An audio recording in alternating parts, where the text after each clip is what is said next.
लेकिन कहते हैं कानून मुआशरती नाइंसाफियों के खिलाफ एक ढाल होता है, लेकिन जब ये ढाल ही कमजोर पड़ जाए या यूं कहना चाहिए टूट गिरे तो फिर सूरत हाल कुछ इस तरह की बनती है। सर जी मेरा ना इस बंदे की वजह तो बड़ा नुकसान होया। की होया? नुकसान ये होया भी मैनू मेरे सहुरे का फोन आया, उन्होंने जमीन लानी सी मेरे नाम। अच्छा। मैं अपने साइकिल से जा रहा है, आवाज मैं गाना लाया झांझर दी पावा छनकार। अच्छा। मैं आप डाउनलोड करवाया, जाके मैं करवा के लेके आया। नेट मेरा जाया होया, वाईफाई मैं लवाया। इस बंदे ने मैनू एक तो गाने वालों डिस्टर्ब किया। अच्छा। आके गाना उच्ची आवाज चलाया। मैं कहा मैं छापर च महला पाया भी बंदे मतलब मुंह कट के कहते भी आवाज थोड़ी कर। महला किते आ, रोड किते आ, इनू की तकलीफ है? मैनू फड़ लिया आ भी मेरी ये मेरा गाना झांझर दी पावा छनकार, मेरे सहुरिਆਂ ਨੂੰ जो पता लग गया भी ਇਹਦੀ रात ਦੀ छनकार फड़ी गई है मैं की दसा भी गाने ਨੂੰ छनकार कहते हैं, अगले को होर ही पुठा ना लै देण, मेरी खानदान च की इज्जत रहंदी है?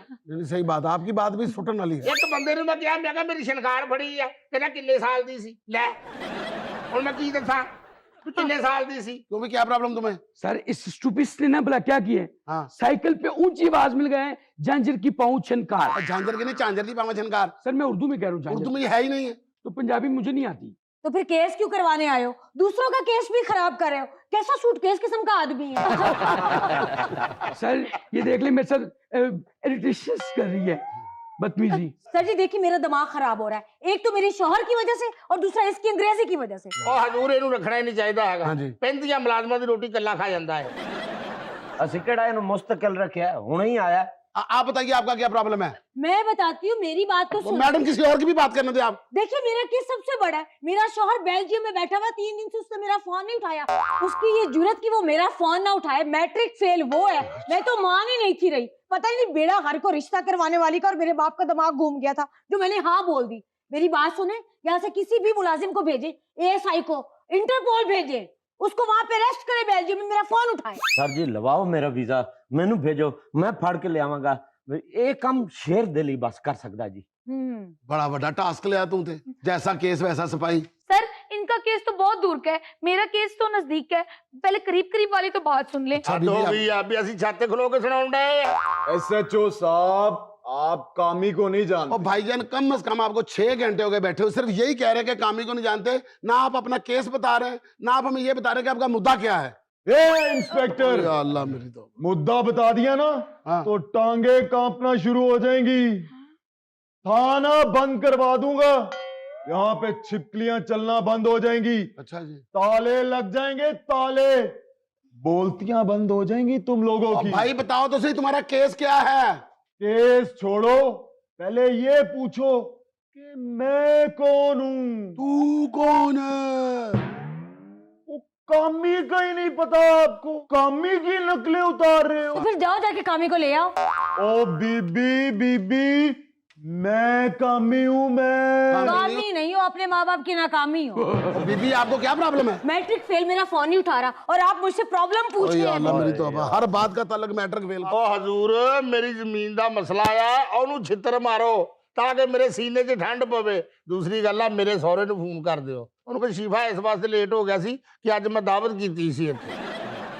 और इसको तो 4 छितर मारे नजर है। और बीबी आपके कहने पे उसको थाने में बंद तो कर दिया, आपके जान से मार दूं उसे मैं? सर इससे 1 महीने पहले मुझे छेड़ा करता था और इसको मैं गुस्से में गालियां देती थी। मेरे घर वाले कहते थे लड़की गुस्से में इसको कॉलेज नहीं भेजना, और 1 महीने से इसने मुझे छेड़ा नहीं, मुझे रोज कॉलेज आना पड़ता है। या अल्लाह, देख लो पुठा ही केस आ गया। दुनिया दिया केस कभी नहीं सुने हैं। SHO साहब आपकी समझ में भी कोई केस नहीं आ रहा, लगता है आपने भी मैट्रिक नहीं किया हुआ। और बीबी खुदा का वास्ता है भाई, आपको बात करने देंगे कि नहीं करने देंगे? सर अब आपका केस हमारी समझ में नहीं है, ना हमारे बस में है। आप वहां पर किसी को फोन करें अपने रिश्तेदार को। तो फिर थाना क्यों खोला हुआ है? हमने अंगूर लगाए, गर्मा बेच रहे हैं इधर। अच्छा लगा ले अंगूर। कामी को हल्का ले रहे हो तुम। SHO साहब इसका केस क्या है? खुदा की कसम हमें मौत आ जाए घर में पता हो इसका केस क्या है। ओ भाई दीवार से बात कर रहे हो? दीवारों के भी कान होते हैं। हाँ मैंने कल देखा था, एक दीवार कान में तीली फेर रही थी और ऐसे करते करते कचीचियों में उसकी 2-4 ईंटें भी गिर गई। अच्छा मैट्रिक बंदे ने नहीं कीता है ਤੁਹਾਡੀ ਗੱਲ ਤੋਂ ਲੱਗ ਰਿਹਾ ਤੁਸੀਂ ਐਮਏ ਇੰਗਲਿਸ਼ ਕੀਤਾ। बड़ी मेहरबानी, आपको पता चल गया तो। ਮੇਰੇ ਅੱਲਾ कद्दा बंदा अंदर भेज दो, ਮੈਨੂੰ ਕੱਲੇ ਨੂੰ ਡਰ ਲੱਗਣ ਦੇ। ਆਸਾਨ ਫਰਾਮੋਸ਼ ਇਹ ਨਾ ਕਹੀਂ ਕਿ ਕੱਲੇ ਨੂੰ ਕਮਰਾ ਦਿੱਤਾ ਹੋਇਆ। 2 ਘੰਟੇ ਹੋ ਗਏ ਮੈਂ ਕੱਲਾ ਹੀ ਖਲੋਤਾ ਅੰਦਰ, ਮੰਜੀ ਢਾ ਦੋ ਮੈਂ ਲਾਕੀ ਸਿੱਧਾ ਕਰ ਲਵਾਂ। ਜ਼ਮੀਨ ਦੇ ਸਿਰਫ ਕਾਗਜ਼ਾਂ ਤੇ ਮੈਂ ਸਾਈਨ ਕਰਨੇ ਆ ਹਾਂ। ਤਾਂ ਮਿਲੇਗੀ ਮੈਨੂੰ ਲੇਟ ਨਾ ਕਰੋ, ਇਹੀ ਸਾਈਨ ਚੁੱਕ ਉਹਨਾਂ ਨੇ ਤਲਾਕ ਤੇ ਕਰਵਾ ਦੇਣੇ ਆ ਤੇ ਮੈਂ ਹੱਥੜ ਹੋ ਜਾਣਾ ਆ। ਮੈਨੂੰ ਛੱਡੋ, ਮੈਂ गाने ਦਾ ਕੀ ਲੱਤ ਤੋੜ ਦਿੱਤੀ गाने ਦੀ। हमने आपको पकड़ा ही नहीं है भाई, उसने सिर्फ आपको पकड़ के वो लाया। ਤੇ ਉਹ ਕਿਉਂ ਨਹੀਂ ਛੱਡ ਰਿਹਾ आप ਮੈਨੂੰ? हमारी तरफ से जा सकते हैं, हमारी तरफ से आपके ऊपर कोई केस नहीं ਤੇ है। ਸਾਨੂੰ ਉਦੋਂ ਕਹਦੇ ਨਾ ਚਾਹ ਨਾ ਪਾਣੀ, ਜਦ ਮੇਰਾ ਕਸੂਰ ਹੀ चाह ना ਨਹੀਂ, पानी सोरे कर रहा तू। ਜਦ ਮੇਰਾ ਕਸੂਰ ਹੀ ਨਹੀਂ ਹੈਗਾ ਤਾਂ ਸ਼ਾਬਾਸ਼ ਦੇਣੀ ਚਾਹੀਦੀ ਕਿ ਨਹੀਂ? ਤਾਂ ਚਾਹੀਦਾ 4 ਕਿਲੋ ਮਠਿਆਈ ਦੇਵੋ, ਨਾਲ ਚਾਹ ਚੂ ਮੰਗਾਓ, ਮੇਰੀ ਖਿਦਮਤ ਕਰੋ। तू साढ़े सामने 200 गड्डी तो गड्डी टपाई है। ਸਾਹਿਬ ਜੀ ਦੁਨੀਆ ਦਾ ਕੋਈ ਕਾਨੂੰਨ ਦੱਸ ਦਿਓ ਜਿਹਦੇ 'ਚ ਨਾ ਛੇੜਨ ਦੀ ਸਜ਼ਾ ਹੋਵੇ। 1 मिनट SHO साहब, अननोन नंबर से फोन करती हूँ, शायद वो मेरा फोन उठा ले। तो ये मेरा नंबर ले लो ना। बहन जरा फोन देना, मैं एक कॉल कर लूं। अरे मेरा फोन क्यों पकड़ रही है? एक मैं कॉल करके आपको दे रही हूँ। मेरे पास फोन होता तो काम ही आपको कभी ना रोकता। चल मैं चुप कर, उठा ले फोन। मेरी बात सुनो, ये तुम 3 दिन से मेरा फोन क्यों नहीं उठा रहे थे? मैट्रिक पास 5000 यूरो कमा के खुद को तो बेल्जियम का प्राइम मिनिस्टर समझ रहा है। तो मैडम अभी तो आप कह रही थी कि मैट्रिक फेल है वो तो उसकी गैर मौजूदगी में कह रही थी, जब मेरे पास आया तो शादी के बाद पास कर लिया था। तुम्हारी ये जुर्रत, अपनी शक्ल देखी है कभी? तुम्हारे पूरे खानदान का सारा यूरो लग गया था मेरा रिश्ता लेने के लिए। लो जी करेंसी को किथे मिला रही है, यूरो थे यूरो। तो डिजर्व ही नहीं थे करते मेरा रिश्ता। पता नहीं मेरे खानदान का दिमाग खराब हो गया था जो तुमसे शादी कर दी। अपनी शक्ल कभी देखी है तुमने? बताओ कैसी है, बताओ। भाई साहब बिल्कुल आपकी जैसी है। वो तो इन्हें सारे इना वर्गी किसी दिन नहीं है। अच्छा मैं भी समझा भी भाभी तो अच्छा क्यों नहीं समझती? चलो ते तू मुअत्तल हो गया, चल। हाँ अच्छा ठीक है। क्या हुआ, इतना नरम क्यों हो गई आप? वो बेचारा पड़ोसियों के कुत्ते की आवाज रिकॉर्ड कर रहा था फोन में, और वो CCTV में आ गया। उन्होंने पुलिस को शिकायत कर दी, तो 2 दिन से थाने में बंद थे वहां पे। बहन, अच्छा बहन तेरी बड़ी मेहरबानी, तूने मुझे अपना फोन दिया, मेरे बंदे से बात हो गई। चलो शुक्र है मैडम आप जाएं, जान छोड़े हमारी। नहीं एक बात तो बता मुझे, ये मेरे बंदे ने तुम्हारे नंबर से फोन क्यों उठाया है? कब से चल रही है? बहन मुझे क्या पता, मेरा फोन आपने पकड़ा, खुद नंबर डायल किया, उन्होंने फोन उठा लिया होगा। उन्होंने? कुछ हया का घाटा है तुम्हें? शर्म आनी चाहिए। उन्हों, मैं उसे मैट्रिक फेल कहती हूँ और तुम कह रही हो उन्हों। मेरे उन्हों को तुम उन्हों कह रही हो। अभी तो उन्हों नहीं सुना, वरना तुम्हें थाने में डाल देते। SHO साहब इस पे पर्चा दे, इसको अंदर करें। हाय अल्लाह, मैंने क्या किया? बहन पागल हो गई हो क्या? अल्लाह अल्लाह करके मंतो मुरादों की बात, तवीज गंडों के बाद जगह जगह जाके मैंने देखे बांटी, तब मेरी शादी हुई और ये औरत मेरा घर खराब कर रही है। अभी तो आप कह रही थी कि मैं उसको अच्छा नहीं समझती, उसने पता नहीं उतना यूरो लगा के मेरा रिश्ता लिया है।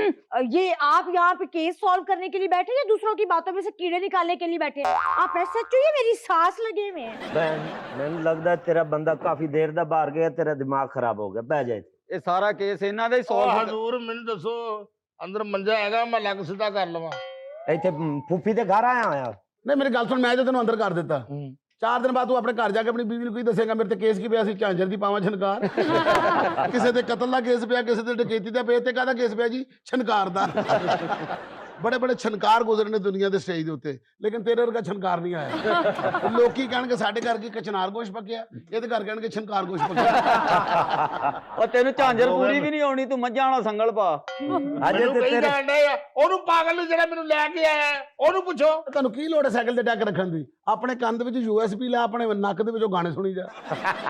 ਨਹੀਂ ਉਹ ਫਿਰ ਜਦੋਂ ਦੂਰ ਜਾਣਾ ਪੈਂਦਾ ਨਾ, ਫਿਰ ਲਾ ਲਈਦੇ ਆ। वक्त आ गया कि अपना तारुफ करवा दूं, यानी कि वक्त आ गया है दीवारों के लरजने का, खिड़कियों के उड़ने का, छत के टूटने का। भाईजान सारी बर्बादी तो कर दी, सिर्फ फर्श रह गया, इसको भी तोड़े। रफी साहब आप यहाँ पे क्या कर रहे हैं? आपको पता है घर पे क्या हुआ है? ਕੀ ਹੋਇਆ ਕੀ ਆ? अब्बू गुजर गए हैं। साइन भी नहीं करके गए, कुछ भी नहीं किया, सब कुछ उधर ही पड़ा हुआ है। ਦੋਸਤਾ ਤੂੰ ਰੋ ਨਾ, ਤੂੰ ਸਾਦਾ ਨਹੀਂ। ਚੁੱਪ ਕਰਾਈਦਾ ਹੁੰਦਾ ਜਦੋਂ ਇਦਾਂ ਦਾ ਹਾਦਸਾ ਸੁਣ ਲਈਏ। ਇਹ ਏਡੇ ਏਡੇ ਬੰਦੇ ਨੂੰ ਕੌਣ ਚੁੱਪ ਕਰਾਉਂਦਾ? ਮੇਰਾ ਸਹੁਰਾ ਫੌਤ ਹੋ ਗਿਆ, ਤੁਹਾਨੂੰ ਮੈਂ ਦੱਸ ਦਵਾਂ। ਜੇ ਮੇਰੀ ਜ਼ਮੀਨ ਨਾ ਰਹੀ ਤਾਂ ਸਹੁਰਾ ਨਹੀਂ ਰਿਹਾ, ਤੇ ਰਹਿਣ ਮੈਂ ਇਹਨਾਂ ਦਾ ਵੀ ਕੱਖ ਨਹੀਂ।